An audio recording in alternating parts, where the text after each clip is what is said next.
Assalamualaikum warahmatullahi wabarakatuh. Bocah-bocah, ketika hari dina iki, moga-moga sampean kabeh tansah dengan sehat dan tetap semangat sinau ya. Nah, dina iki ketemu maneh karo Bu Tutik ing pasinaon basa Jawa. Materine bab tembang dolanan. Apa itu tembang dolanan? Yuk simak bareng-bareng penjelasan.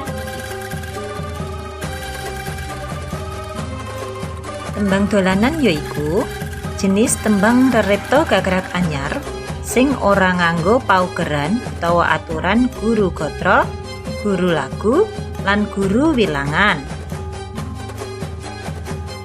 Kae ing tembang dolanan, bocah-bocah dikenalake bab tetuwuhan, kaendahan alam, kewan, lan upaya kanggo supaya bisa nyukuri kahanan alam paringane Gusti Allah. Tembang dolanan iku nduweni titikan utawa ciri-ciri, yaiku 1.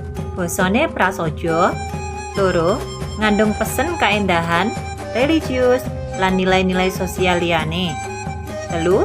Akehe gatra ora ana watese, 4. Isine bab-bab sing selaras utawa padha karo kahanane bocah. Nah, tuladhane tembang dolanan iku kaya mengkene.